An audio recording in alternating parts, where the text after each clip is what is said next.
We are on to the top 10 in the 2024 countdown, and things get kicked off with the Miami Dolphins, who last season were able to make a playoff appearance, had that ridiculous game in Kansas City that was in freezing temperatures. They were not able to get a victory. The team mostly stayed intact. They added some pieces, they lost some pieces, dealt with some injuries. There's a lot of concerns to have about this Dolphins team, but there's a lot of things to like. They have really high-end talent, great receiver duo, running back duo, a good secondary, I feel like. But then there's going to be concerns. How will guys like Jalen Phillips and Bradley Chubb come off of injuries? How will guys like Teron Armstead hold up? He was thinking about retiring, and, he's not always going to give you a full season.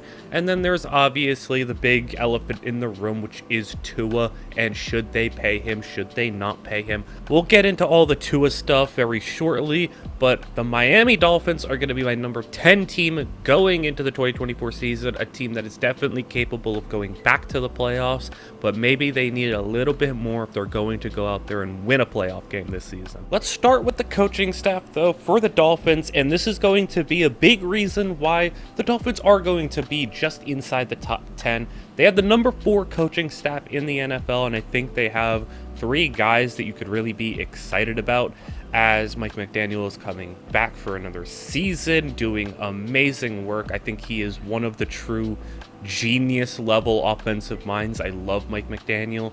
He's probably my favorite head coach just in terms of personality and listening to him. I love everything about him. He's got such a great offensive mind. He's so innovative, so creative.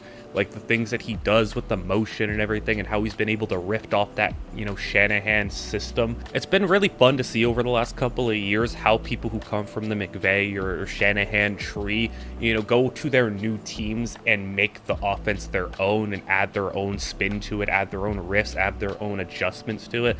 And Mike McDaniel, having the weaponry that he does have, allows him to do certain things.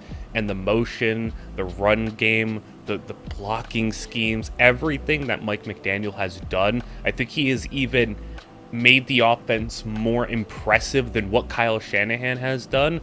Now, he's obviously got more to prove in terms of getting to the playoffs, winning in the playoffs. So I do have him as the 4th best head coach in the league, but he is close to that top tier of guys, and I think he is probably the most fun offensive mind in the league. I'd still give it to like McVay being the best and Shanahan being the originator, Matt LaFleur being incredible for what he did last year, but Mike McDaniel is definitely the most fun mind in the NFL for offense. And then when you go to the offensive coordinator, Frank Smith, I think, is also a really good offensive coordinator. Usually when a heavy offensive-minded head coach comes in to dominate the offensive philosophy, the offensive coordinator that they have along with them isn't necessarily great. Like, sometimes they're fine, they're okay, but most of the great offensive coordinators in the NFL are paired with defensive head coaches. Culture-type guys like Dan Campbell and John Harbaugh, they have Todd Monken and Ben Johnson. Bobby Slowick, he is with a defensive guy. Zach Robinson, who's in Atlanta, is with a defensive guy. Cliff Kingsbury, Arthur Smith. These people are, when you're listing the best offensive coordinators in the league, that's basically like my top 8 offensive coordinators aside from Frank Smith. All of those guys, him, Shane Waldron, you have Joe Brady, all those guys are with defensive or leader or culture head coaches, not offensive minds. So when you have a guy like Frank Smith, who's also a really good offensive mind, I do think is potentially bound to get a head coaching job very soon at the current trajectory, it's really interesting. Like, this is the best offensive head coach paired with the offensive mind at the coordinator position.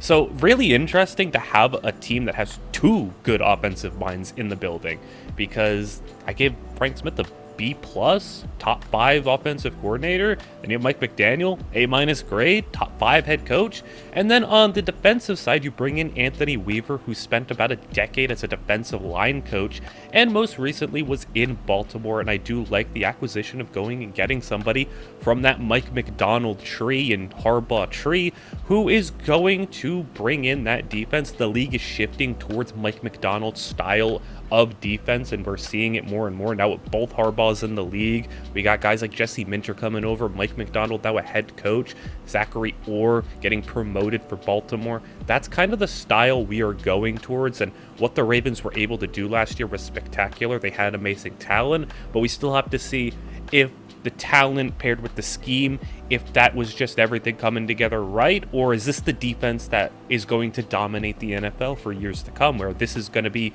what half the league runs? Like on the offensive side of things, we have the Shanahan and McVay style. Majority of the teams run wide zone and all these other things. And then for a couple of years on defense, we see maybe like a third of the NFL teams try to run that Fangio style defense. Whatever that new trend is, people try to get into.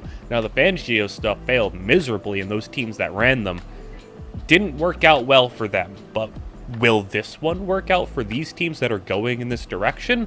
I'm more inclined to believe yes, because I didn't like what the Fangio style was. I hated how it was and how it operated and how they had the corners play and everything. I think this scheme that the NFL is leaning towards is definitely going to be better, but it's a copycat league, and a lot of these teams are trying to get a piece of what the Ravens did last year.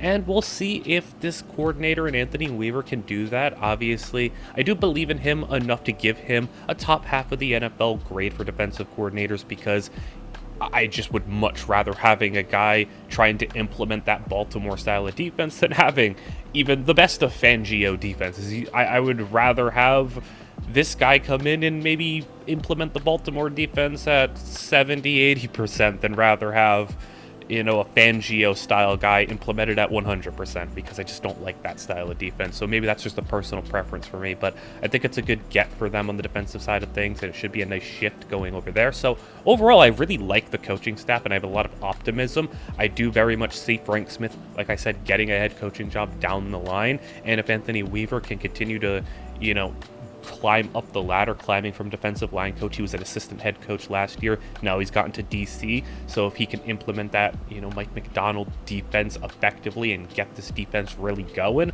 I think he's got some pieces on that defense to really get this defense to a spot where it needs to be.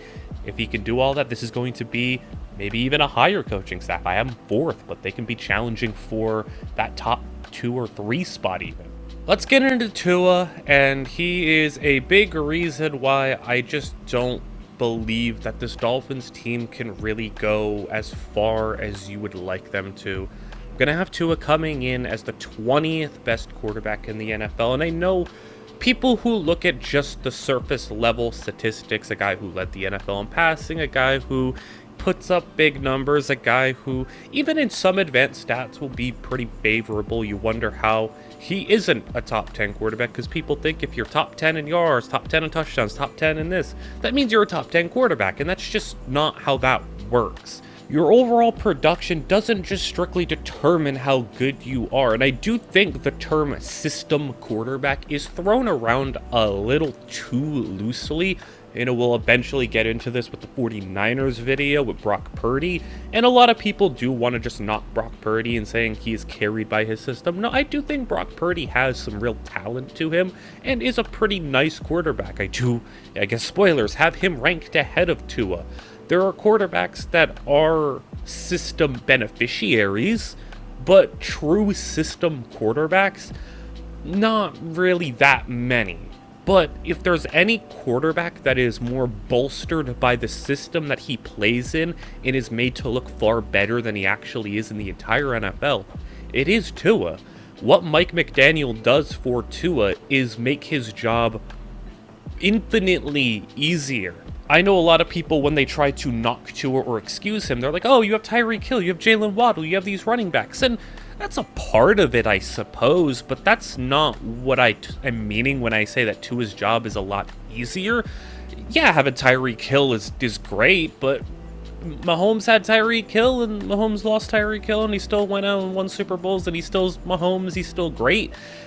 Tyreek Hill is a part of it, Jalen Waddle's a part of it, but it's not the players around him. The players will obviously help bolster the production and the performance. Just looking at the system itself, though, the passing concepts and everything that he is asking Tua to do, it's very simplistic. I will tell you right here that Tua has the lowest time to throw in the NFL at 2.1 seconds. That is lowest in the entire NFL. He gets the ball out quick. One thing I will say about Tua, he's quick and decisive, but the plays also dictate him to get the ball out quick. He's the only quarterback last season to throw over 100 passes out of RPO, and RPO, and that's 100 attempts out of RPO.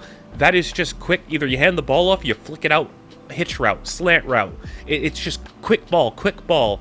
People do mix up what a check down and a quick throw is. Just because you're throwing the ball short doesn't mean it's a check down. Tua isn't checking down. These are quick throws.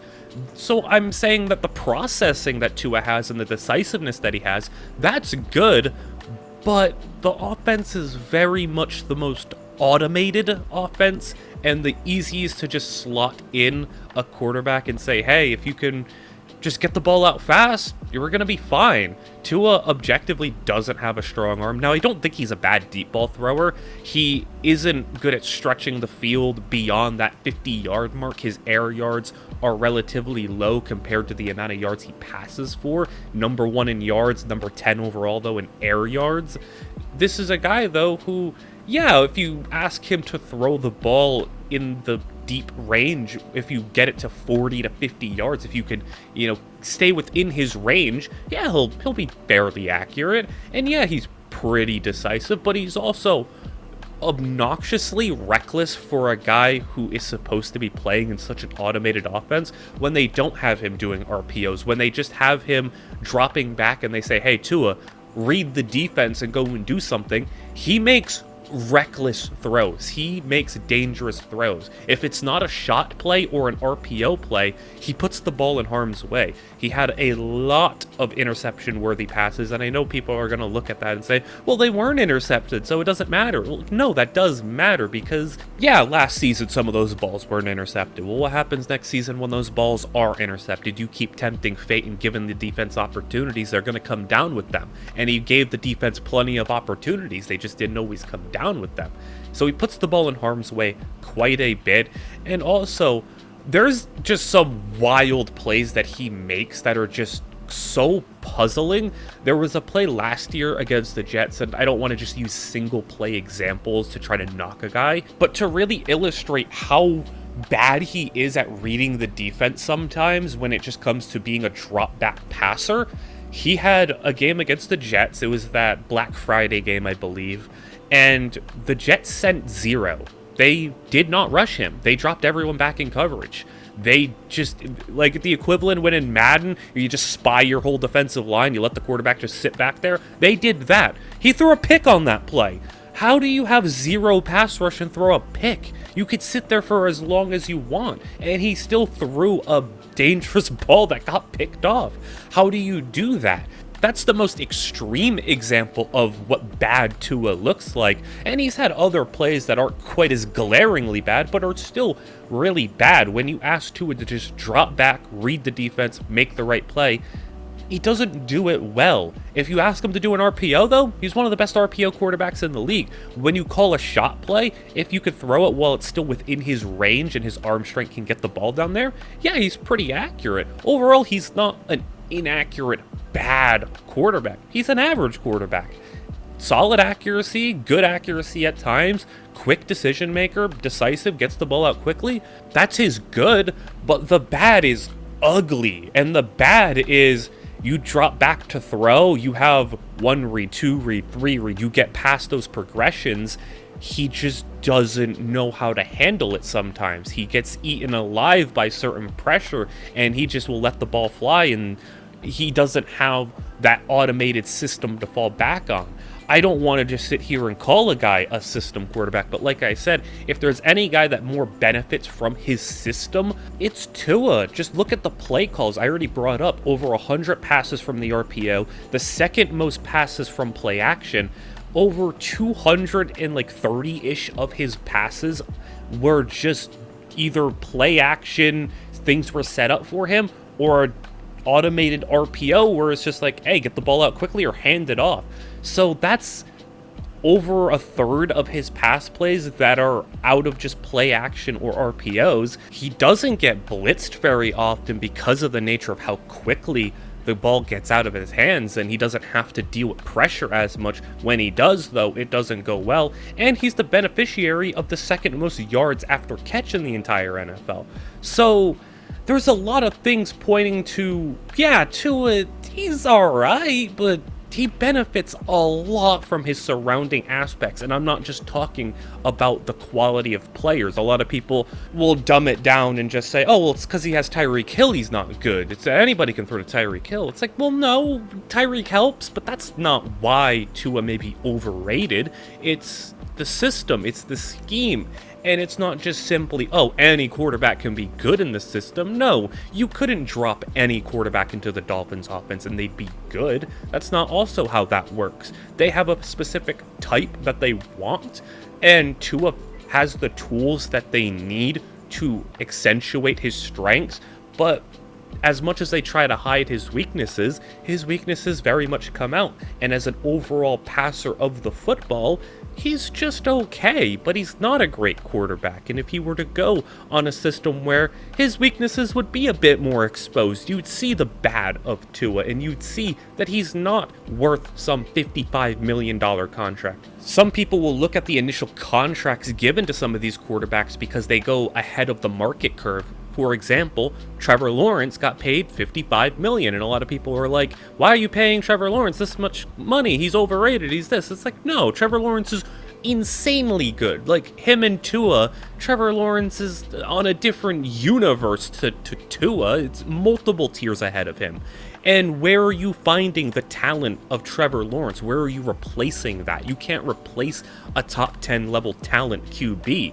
When it comes to Tua, it's not going to be easy to replace him, but Tua's replaceable. Like, he's not some irreplaceable franchise quarterback that you can't afford to lose. Will it be hard to replace an average or better quarterback? Yeah, I have Tua as an average quarterback, but he's replaceable. And I think it wouldn't be smart on the Dolphins side to sit here and have an average quarterback who really isn't gonna get a whole lot better. It's not like he has some untapped potential we haven't found yet and he's gonna, break out this season. He is what he is. He has his physical limitations and he has some mental things that he can get better at, but his physical limitations are overall gonna hold him back. And you're looking at Tua and it's like, he's very replaceable. You can go and you can find a quarterback to do what Tua does for this team, or maybe open up the offense a little bit more, do a bit less RPO and play action shot stuff, and actually drop back and let the quarterback throw the football and read the defense and go through his progressions, make plays. Tua can't work out of structure very well. Tua's not a great playmaker. Tua doesn't do a whole lot outside of the in-structure stuff. He is the most in-structure dependent quarterback probably in the entire league. So when it comes to this season, the Dolphins will be okay at the quarterback position, but Tua's not going to do anything special for them. He's maybe going to put up a lot of numbers. Tyreek Hill's probably going to go for another 1,500 plus yards. They're going to do a lot of fun stuff there. They're going to be airing it out. But long term, I think this team is severely handicapped by paying Tua what they have gone out and paid him. And I'm not afraid to be wrong here in what I'm about to say. And I am fine if people want to come back here, and if it ends up happening, if Tua goes and wins a Super Bowl or whatever, people laugh at me, point the finger and say, yeah, you were an idiot, you were stupid. But I am going to sit here and say, by paying Tua the amount that they were paying him, by locking up Tua and kind of committing to him, the Dolphins have kind of sealed their fate, and they're not going to be able to win with Tua. They're not going to be able to go and make a Super Bowl run and win a Lombardi with Tua. I don't think he's going to be good enough to get them there. I think that the Dolphins, unfortunately, have sealed their fate and locked in the fact that they can be a playoff team, they could be a consistently high-floor team that can go win a playoff game, maybe even two, but I don't think this team is ever going to win a Super Bowl with Tua. I know that last segment came off as quite negative, but the good things I did say about Tua is what make him an average quarterback, and the bad things, I believe, are the things that make him not a good quarterback. So he's one of those guys you can definitely win with, you're just not going to win because of. And if there's going to be a thing that you can really win because of, it is a great ground attack. And when you look at what the Dolphins have here, this is a top 5 running back duo in the entirety of the NFL. And I really want to start with Devon Achane, who is just a wild player. it was weird to know what to grade a guy who got about 9 carries a game in his 11 games. I don't know what to really say about his grade, so I put him as just a B- an above average player for now, but he's still got a lot to prove because obviously what he did last season, there's no way that's sustainable. He had 100 carries just about for 800 yards. And it wasn't even one of those things where it was just completely 100% scheme dependent. Because, yeah, when you look at his yards before contact, it was 4.7 yards before contact. That was second in the NFL among, qualified runners. So he averaged a good amount of yards per carry before he even got touched. So you'd think, oh, he's just getting past the line of scrimmage, he's getting those couple of yards, and then he's getting brought down. Well, also, no, because he was second in the NFL in yards after contact. He had 13 broken tackles on just 103 carries, and if you really want to just go into how nuts his efficiency was, he was like top 10-ish in explosive runs, whatever you deem an explosive run. If you want to just go with 10-plus yard runs, he had 20 in 100 carries. So about 20% of his carries went for big 10-plus yard runs. In terms of just chunk runs, like I said, again, 100 carries, but he had 8 of them go for 20-plus. He had 5 of them go for 30-plus. Those 5 30-pluses all went for 40-plus, and he had 3 50-plus yard runs. Literally, whenever he touched the football, he was a threat to take it all the way every single time, and it was just nuts, really. I don't even know what to think of his season, because there's no way you could sustain that. There's no way, 20% of your carries could be 10-plus yarders. There's no way 1 in every 11 times you touch the ball, you're going for 20-plus. Obviously, the scheme helped a lot. The run blocking system helped a lot. We've seen the 49ers, for example, whenever, McCaffrey wasn't there, or McCaffrey got banged up, when a random fast running back who, is picked up off the street seemingly goes and has a big game for Kyle Shanahan. Now imagine that, but the speedy running back who was picked up off the street is a supercharged track speed runner who is also a pretty decent running back too. He's not just all speed. That's the thing with Achane. He is not just speed. He can make moves. He can bite off some contact a little bit. Yeah, he got a little banged up because he is a smaller guy, but if you get 11 games from Achane and he can give you 800 yards, you're pretty happy with that. I don't think 7.8 yards a carry is going to be sustainable. Like I said, I don't think his efficiency is going to be sustainable, but if he could find a middle ground and be a 5-plus yard per carry guy who can rip off an explosive run every once in a while, man, you're happy with that, especially as your number 2 running back for the time being. He's just a pretty crazy player because, this zone blocking wide zone scheme where you have a lot of open space and, a guy like Achane just bursts through the hole, and it's just so hard to stop. Even with this offensive line, which we'll eventually get into, it's not like some nuts offensive line, but hey, you give him a space, you give him a crease, you give him a lane, and Achane's going to shoot right through it, and he's going to threaten to go all the way every single time. Weird player to evaluate. I want to see what he does in his second season.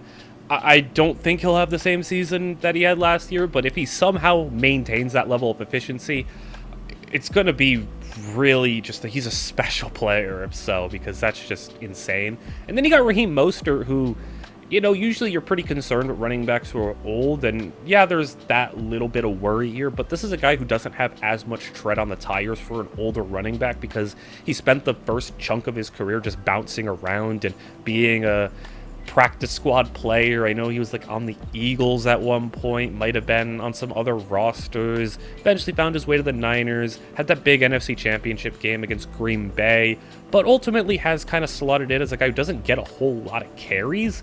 And it's going to be someone who doesn't have, like I said, a lot of tread on the tire, so you're pretty optimistic that he could still handle a semi-decent workload, because even for the number 1 running back last year, it's not like he carried the ball a nuts amount of times. He just had over 200 carries, and this is a dude who in his entire career is just at 600 carries. So like I said, not a lot of tread on the tires. Going into his age 32 season, you're pretty optimistic that he can give you another 200 plus carries. And he was pretty good himself. I mean, you want to talk about Achan's explosive runs, and obviously Mostert didn't do it to the degree, the efficiency, or the level that Achan did. He was still 6th in the league in 20-plus yard runs, though, so he can give you big runs as well. And he did pretty decent after contact, hovered around that 2-yard mark, and gave you over 1,000 yards, 4.8 yards a carry. I mean, this is a really dangerous running back duo, and the two of them combined for over 1,800 yards, well over 5 yards a carry. They were top tier when it came to explosive runs. I mean, when you literally have the guy in 20-plus yard runs who is 5th and 6th, that's pretty nuts. That is 15 20-plus yard chunk plays, and that is 8 30-plus yarders. That is so many big plays. And if you can get that in the run game, man, that's just so incredible. So you're hoping Achan can, I wouldn't say replicate his rookie season, I think that's a little unrealistic, but put up really efficient numbers once again, and Mostert can replicate what he did last year, because if that's the case, you're going to continue to have one of the elite running back duos in the entirety of the NFL, and it's going to be a huge boost for this absolutely dangerous offense. The group of weapons for the Miami Dolphins is also pretty insane as well, because when you have the best receiver duo in the entire league, it's going to help you out quite a bit. So you already got one of the best running back duos and the best receiver duo. It's going to give you the number 4 overall weaponry group. And the only thing that really prevents this weaponry group from being probably in that number 1 level is the fact that the rest of the weaponry, you know, receivers and tight ends, are nothing special, and I guess we can knock those guys out of the way pretty quickly. Jonnu Smith, I do feel like, was a solid acquisition for them, but at this point in his career, he does kind of slot in as a nice high-end number 2 wing tight end. I don't know what number 1 level production he's going to give you, but for this team, they don't really use their tight end all that much. Durham Smythe is going to be someone eating up a lot of snaps, and in 2 tight end formations, Smythe and Smith will be there, and they'll try to maybe get him in some leaking out formations, cross the field, seam routes. Jonnu Smith can do a lot of different things, but ultimately he's going to be just a whatever player, maybe catches 20 passes for them. Not a lot of production from the tight end situation. Braxton Berrios and River Craycraft are coming back for another season to be depth receivers. One place I am excited for, though, is Malik Washington, a player I absolutely loved. I had a 3rd to 4th round grade on him. I would not have been concerned if someone took him in the 3rd round. Like, I think he was that good. And for someone who was picked as late as he was, being a 6th round selection, I think one of the steals of day 3, and that could be your future number 3 wide receiver. But currently your number 3 wide receiver is going to be Odell Beckham, who, I mean, at this point, we know what Odell Beckham is. He's a number 3 receiver who is just, he's all right. He's going to be 32 this season. Injuries really messed him up, and we know the story of Odell Beckham, but he's going to be a fine contributor as a number 3 receiver for them. Getting to the main 2 guys who make up this receiving room, last year, Tyreek Hill was chasing history. He had 1,800 yards and missed a game. He was trying to get to that 2K mark, wanted to break the record, came up just short. But when it comes to explosive catches, no one had more 20-yarders, 30-yarders, 40-yarders, 50-yarders. Tyreek dominated in every big-time play metric, and also ate up the 2nd highest target share in the NFL at 31% of the team's targets. He was just behind Devontae Adams. He gets the football a lot. He gets a lot of opportunities to make plays, and the way they move him around, the way he is just so difficult to get a hand on. I mean, it's crazy the amount of yards after catch he had. He had over 600 yards after catch. Only 85 of those came after contact. He is literally just catching the football and running by people. When it comes to that split of yards after catch and yards after contact with those catches, I mean, that's a pretty insane split. So that means, you know, over 550 of his yards after catch are just untouched. Like, he is just jetting by people. That's hard to cover. That is impossible to cover, it feels like. And then you got Jalen Waddle, who, man, if it wasn't for the fact that Tyreek Hill is the best, like, speed receiver in the entire league, you might be talking about Jalen Waddle as arguably the next best speed receiver in the league. Like, the type of archetype that Tyreek Hill is as a wide receiver, Jalen Waddle might just be like the second best at that. He is also an insane player. Like, Waddle, he's not just a really, really good number 2 wide receiver. He's a number 1. Like, he could be a number 1 in a lot of teams. He is a true number 1 receiver. You can give him 70, 80, 90 plus catches if you really wanted to. He had 72 last season. Also in explosive plays, was pretty high up there, considering, you know, the fact that he didn't catch the ball nearly as much as a guy like Tyreek Hill. I mean, his target share, it's crazy. Just 19% of targets. Like, this is a dude who is getting significantly less targets than guys who are a lot worse than he is. 19% of the team's targets as the number 2 wide receiver. Just if you want to put that in perspective, that's a lower target share than Jacoby Myers. That's a on par target share with Josh Downs, just guys around him.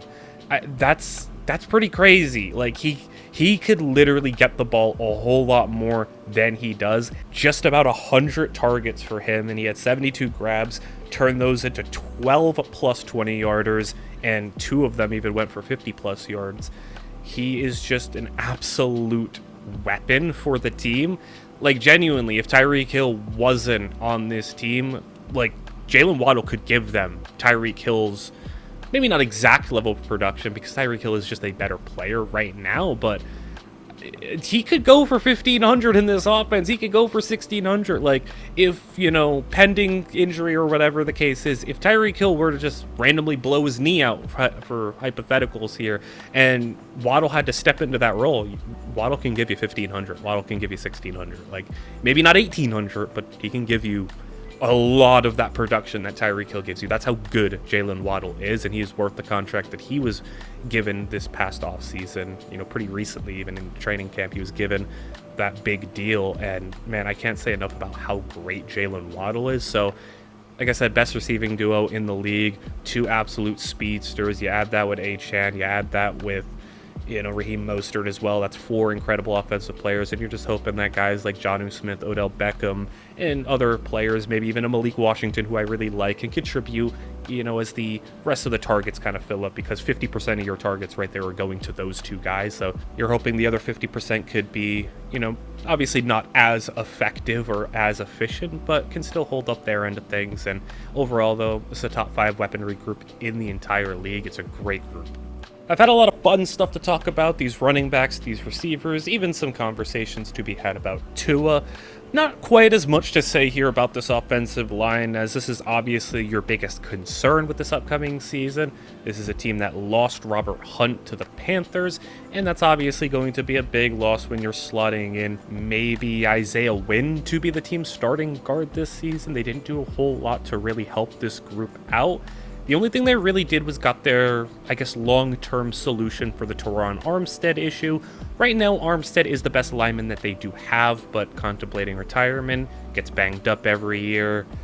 You know you're not getting 17 games out of him. They go and select Patrick Paul, who I do like the pick, because I do think Patrick Paul has some good upside to him. I think he can really benefit from sitting for a year. So long-term, Patrick Paul looks to be the left tackle. You're not really excited about the rest of this offensive line. I already brought up Isaiah Wynn not being an ideal solution. He's going to be the weakest part of this line. You got Austin Jackson and Robert Jones, who are just fine players, you know, replacement level guys. You can get by with them, and they're not going to be the biggest issue here, but they're also not going to greatly help this team out. Now, you do get into a little bit of trouble if a guy like Teron Armstead goes down, and maybe Patrick Paul has to play a lot quicker than he should.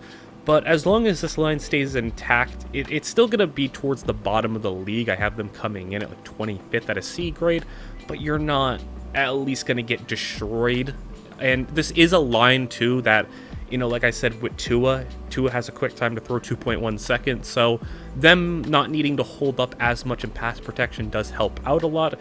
And then there's also Aaron Brewer at center. He's a unique center. I have him as a pretty average player. He is, I think, their second best offensive lineman. He's a guy who very undersized at the center position and could do a lot of stuff. He can get on the move. He can do a decent amount of things for this team in the zone blocking system, but when he has had to, get out there and play some bigger players, it doesn't really do them any favors because we've seen what he has done. I mean, I think there was a game where he got matched up against like Vita Vea and just absolutely got bulldozed. If he is giving up, 50, 60 plus pounds there, I think he bulked up a little bit this offseason, but he's still a rather undersized player in some aspects. So I think he's overall a fine center, and I think it's a nice acquisition for them. But this offensive line, like I said, it leaves you with some concerns, especially if that time to throw, if it bumps up 2.2, 2.3, if it doesn't hover around that 2.1 second, which was best in the NFL or quickest in the NFL, the longer this offensive line has to hold up, the more concerned that you are. And the run blocking, losing Robert Hunt, that's another issue with potentially the efficiency of guys like Mostert and Achane. Will they be able to be just as efficient without a guy like Robert Hunt in there and slotting in someone who you're going from a very above average guard to a below average guard? So really rough line, and this is long term potentially the question mark of this team, aside from the quarterback position, pending a Tua contract or whatever else they're going to do there. But long term, this offensive line is definitely questionable. Moving over to the defensive side of the football, we start with the D-line, which is a very odd group, I would say, because I do like the players that this team has, but hesitantly, I can't rank them in insanely high amount because I don't know what I'm getting this upcoming season. We can obviously start with the two edge rushers in Jalen Phillips and Bradley Chubb, who both had bad injuries last year, and they occurred at different points of the season. We don't know at this point what Jalen Phillips and Bradley Chubb are going to be for this upcoming year. How much will they play? I don't anticipate both of them starting week one. I don't know at what point these two are going to not only be back together, but back at full strength. But based on when I last seen them, I can sit here and say Jalen Phillips especially was really good. I have him as my 15th best edge rusher in the league. And I think that Phillips was just spectacular last year. I thought he really emerged as a potential number one guy for this team. And it was just so unfortunate that the injury struck when it did. This is a dude who only got for 8 games, but in those 8 games had 6.5 sacks and was really starting to come on strong. I felt like this was the year where in 2021, 2022, he was pretty nice as a nice number 2 edge rusher, but then I felt like once he had those 8 games last year, he took a step up and we were really getting to see number 1 edge rusher in Jalen Phillips. Unfortunate the injury happened, and I'm hoping for his sake he can come back and be a top 15-ish edge rusher, at least a top 20 guy. I believe in him. And then Bradley Chubb is a dude who got injured a little later on in the season, but after what looked to kind of be a bust trade in 2022, I thought giving up a first-round pick for Bradley Chubb was pretty insane.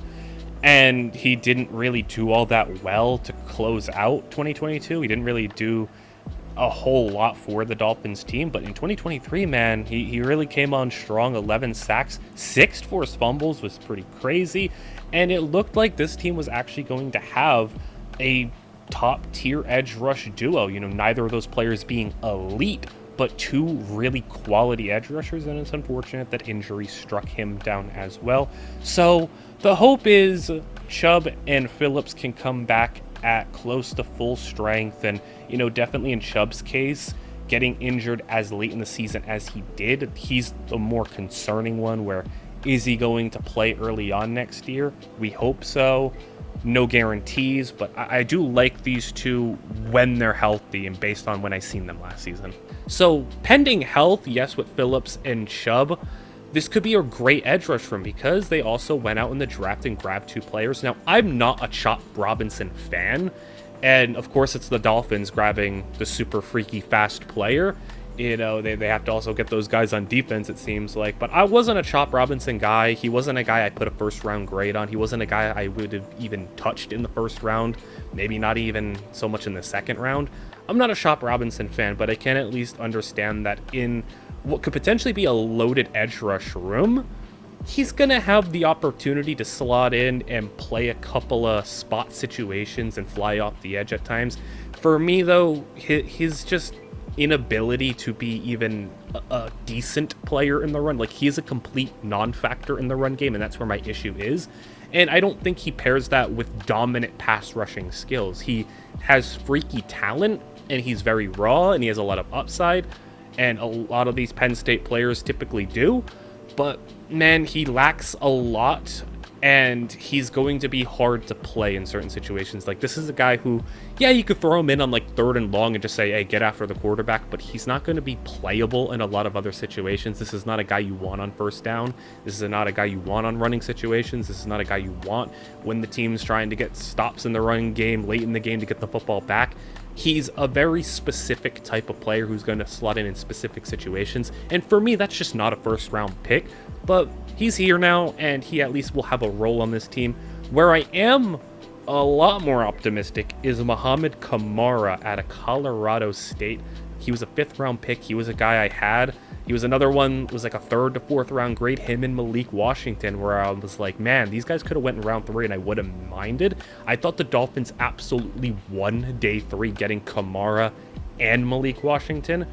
I think Kamara actually has long-term starting upside for this team. Like, I genuinely think that I wouldn't be surprised, turns out to be the better edge rusher between him and Chop Robinson. And I know that's crazy to say. One guy was a 1st-rounder, one guy was a 5th-rounder. But I'm a Muhammad Kamara guy, and I think he is going to be, at the very least long-term, a really quality number 3 for them. And I think he has starting upside. I'd even be more enthusiastic about this defensive line if they had Shaq Barrett still. They went and picked him up, but he unfortunately retired before the season started. So I would have really loved to have them have Shaq Barrett and have a potentially edge rush group that when everybody's healthy goes 5 deep. I thought it would have been one of the stronger edge rush rooms in the league. Instead, they're going to have to rely a little bit more heavily on guys like Chop Robinson and maybe even Kamara, but I think they're ultimately fine with that as long as the 2 guys, Chubb and Phillips, are healthy.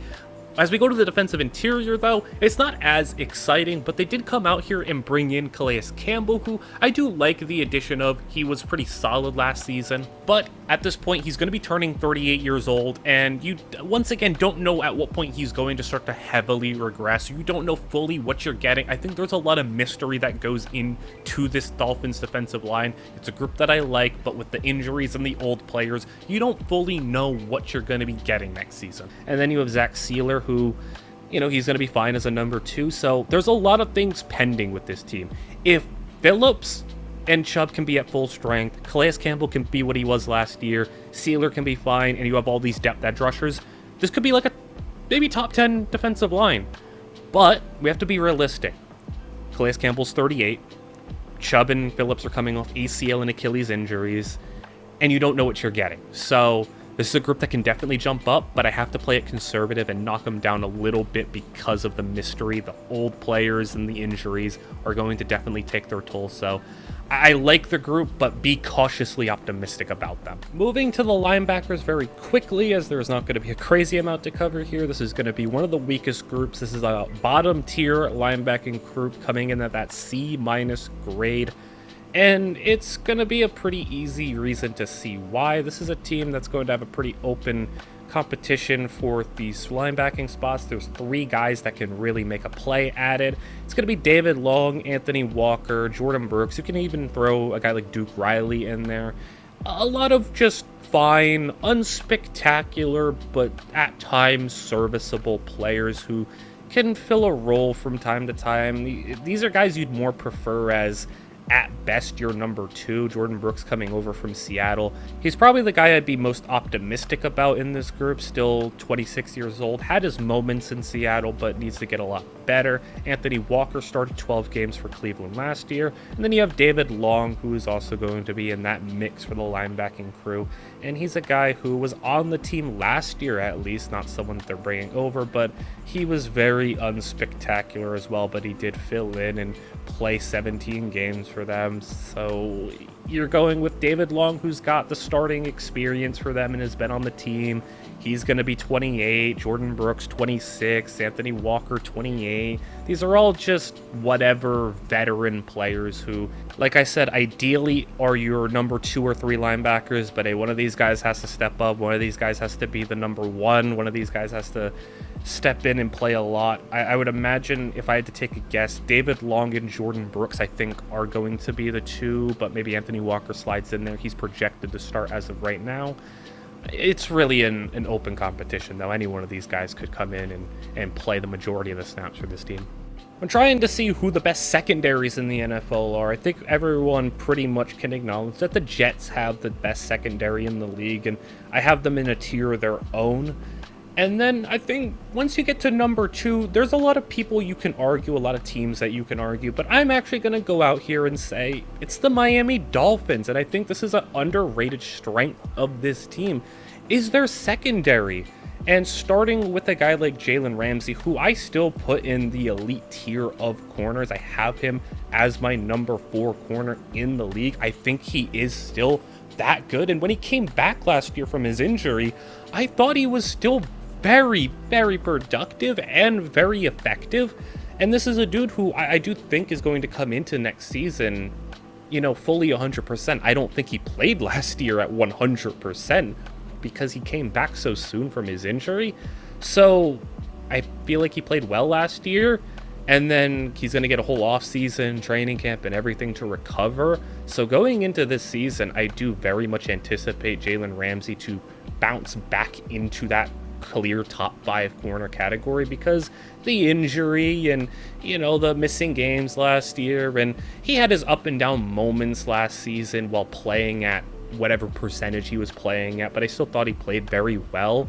He kind of fell out of that favor of top 5 corner territory, but I think he is still one of the 5 best corners in the league and gets right back into that conversation. And then I think a really underrated signing was Kendall Fuller. This is a team that had Xavier Howard last year, and Xavier Howard was legitimately one of the worst starting cornerbacks in the league. He was genuinely terrible, and at that point was just all name value and reputation, because he was getting toasted out there. He was legitimately, like I said, bad.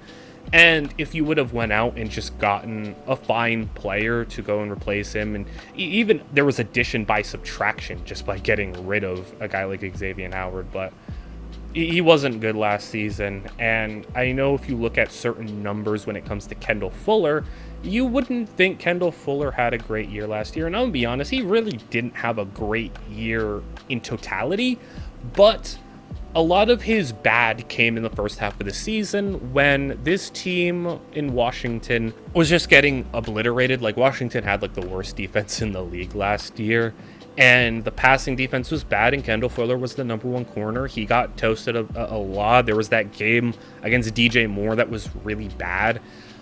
He had a lot of bad in the first half of the season, and I thought, oh my goodness, Kendall Fuller, he's washed, isn't he? He's bad now, huh? And then Ron Rivera got, he delegated the defensive coordinator stuff. They changed their DB coach. Eventually Jack Del Rio got let go.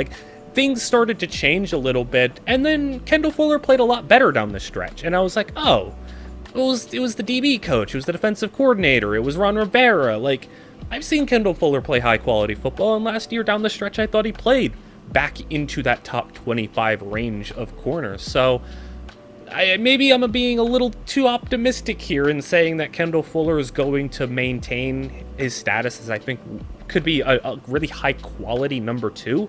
But for as bad as he played in the first half of last season, I thought he played really well in the later portions of the season. And I think it was more just a schematic coaching problem for the Washington, and a lot of the players really dealt with that. There's been so many players on the Washington team defensively that you go and you see them, and they'll play maybe not up to their talent, and then they go somewhere else and they play really well. I mean, Montez Sweat was good in Washington. He goes to Chicago and he just absolutely dominates. So for any Dolphins fans worried when you look at the stats of Kendall Fuller, just acknowledge that Jack Del Rio and Ron Rivera were genuinely awful and were making that team look a lot worse on defense than they were. Like, they didn't have a good secondary, but man, Kendall Fuller was out there working with Emmanuel Forbes as his other corner for many weeks, and he was having struggles, man. And I think that at the very least, this is definitely a major upgrade, because Xavier Howard, like I said, was genuinely awful. So Fuller, I think, is going to return to form a little bit. And as a number 2 corner, you know, that's another thing. He's stepping down from a number 1 corner to a number 2 corner, where I think he's definitely going to excel more. So if that's your 1 and 2, you're pretty happy with that. You also got Cater Kohu coming back for another season. You're fine with him as your number 3. Javon Holland is one of the best safeties in the league, and he can play, you know, not just in the nickel. He can play back. He can play in a lot of different areas. He's just incredible. I'm not going to really go into too much detail of just how great Javon Holland is. Dolphins fans will know it. NFL fans will know that. I'd rather talk about some of the other additions that they made aside from Kendall Fuller, and that's a guy like Jordan Poyer, who's coming over from Buffalo, and he's going to slot in as their number 2 safety. And I think that that's a secondary you can really get behind. I thought the Bills letting go of Poyer made sense, and you understood why they wanted to go in a different direction and get younger and everything. But hey, the Dolphins will at least, I think, get another good season out of Poyer. I think he was perfectly fine last year in certain spots. So you're pretty happy with getting Poyer as your number 2 safety.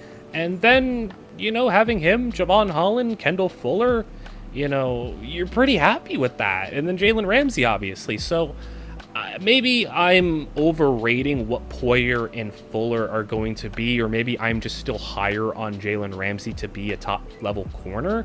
But I like the secondary, and it's not me just sitting here looking at name value. Like, I know the name value is here more than with other secondaries, but I do like this group. I think they have a solidified number 1 corner, a top-tier safety, a great number 2 corner, a really nice number 2 safety, and, you know, as long as Cater Kohu is fine as the number 3 corner, you should be okay. And what I can say is a little bit of worrying is if injuries strike. This is, like I said, an older group, and Jalen Ramsey just had injury problems, so you're hoping injuries don't strike. They also brought in Marcus May. If you're, you know, still into Marcus May being a decent player, he's at pretty whatever at this point. Probably should be a backup, but overall, it's a secondary that I do like a lot. And, you know, maybe they are older and more injury risk, but as long as they stay healthy, I think this is going to be one of the better secondaries in the league.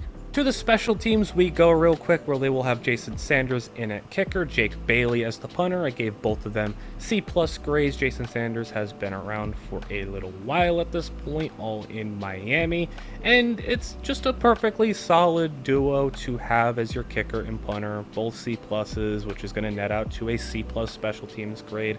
Do think you also have, you know, some potential in the return game. Braxton Berrios has been a decent return man in certain years, and we'll see if the new return rules, how that impacts things, and, you know, who they're going to want in the return game. Just for fun, why not just throw Achane back there? It'd be pretty entertaining. Throw Achane back there with those new kick return rules. Maybe you can have some fun. I don't know what they're going to do at return man. They have a lot of speed, though, so inherently that's going to help them out a little bit on special teams. And fine kicker, fine punter. It is what it is. It's a decent group that's going to rank in the middle of the pack, so we can move on to the final part of this video. Now we're on to the final record and superlatives, where I'm going to have the Miami Dolphins finishing with 10 wins on the season, and they very well will be in the mix for a wild card spot on this team. I don't have them as the top ranked team in their division, as we will soon get to that team, which is the Bills. But we have the Dolphins here, who I think are good enough to make it back. And there's things I like about the team, but ultimately, I don't know what this team's going to look like once you get into those colder weather games with Tua. I mean, I know the Chiefs game was generationally cold, but Tua just doesn't perform well later into the season, and that's a legitimate issue. I don't know what this team is going to be when the situation gets dire and you're in those big games, when you're in those must-win games. Do they have enough to go and be a number 1 seed where they can get a first-round bye, they can make the playoffs run through Miami? I don't think they're good enough to be a 13-win team. Maybe it's possible if their offense just explodes and goes to like heights that are even beyond what they've done already, but it's going to be difficult for this team the later they get into the season, and that's a legitimate concern to have. If there's going to be an offensive MVP, it's going to be Tyreek Hill, obviously. He's going to be trying to fight for that 2,000-yard mark. He definitely wants it. I don't know if they're going to get it to him this year, but he is going to be trying, and he's at least good for 1,600 yards probably. Defensive MVP, I think Jalen Ramsey is back at 100%. He's going to be here for the full season, you hope, and he is going to be one of the better corners in the NFL, help this team out a lot. You could obviously argue Javon Holland as well. Picking breakouts for this team was really difficult because there's just not a lot of options. You know, I don't count rookies for breakouts, and there's a lot of older players on this team or solidified players that aren't going to be breakout candidates. But if I'm going to pick someone on offense, I think getting Aaron Brewer from Tennessee, seeing that he maybe bulked up a little bit, can be a big acquisition for them. I think he can maybe take a leap up into that above average center tier and be somebody who this team can really count on as maybe their second best offensive lineman. I do think he's going into the season as their second best, but you're pretty okay with where Aaron Brewer is at right now. But I think he can maybe get beyond that and really solidify himself as, you know, a legitimate, no doubt top 10. I have him at 10th in the center rankings, but, you know, you can maybe climb a little bit higher into that. And I think it's a nice fit. I think it's a nice area for him to go. I think it's a nice spot for him. So everything there kind of clicks, and he's still at a point where he's 26 years old and can get a little bit better if possible. And then on the defensive side, again, there's just not a lot of options. You know, no rookies, so I can't pick the two edge rushers. Obviously, Chubb, Phillips coming up, injuries. Calais Campbell's going to be 38. He's not breaking out. Secondary, nothing. So you look at the linebacking room, and someone's got to have to take a step up. And I think if anybody is going to have the potential to be the legit best linebacker on this team, I still think there's some potential to be had in Jordan Brooks. I don't see the type of ceiling in the other three guys in Riley, Long, and Walker. So with not a lot of options, this isn't one that I'm super confident in, but there is still some potential to be had in Jordan Brooks. And if you can get, you know, a step up from him going into another season, he is still in his mid-20s, so you're at least optimistic that there's a chance. He had some production last year in Seattle, so I mean, there's something there as a former first-round pick, and these linebackers usually take a little bit of time to develop, so I think it's possible. When it comes to what to keep your eye on for this team, there's a lot of things to just in general keep your eyes on. Will these edge rushers come back to be as good as they were last season? Can Teron Armstead give you maybe even just 13, 14 games? Can Achane, you know, maybe not replicate the season that he had last year, but be super hyper efficient in carrying the football? But I want to go a bit more under the radar and once again give a little bit of acknowledgement to my guy, Muhammad Kamara, who I do think is going to be an awesome player for this team. And with a lot of opportunities to be had in this edge rush room, and it's a pretty stacked group, I think that if Muhammad Kamara can get on the field and showcase that he has some skills early on, you might be looking at a situation where they have found themselves an absolute steal in the 5th round. Also, just want to, you know, shout out to Malik Washington, who they also got in the 6th round, so keep an eye on him to potentially be their long-term number 3 wide receiver. Both guys I really like. And overall, that will do it for this video. You all can let me know if you agree, disagree with where I have the Dolphins and a lot of their players ranked, and let me know what you think. Like, comment, and subscribe. All that stuff is very helpful as I continue to push forward with this series, and I will see you guys all in the next one.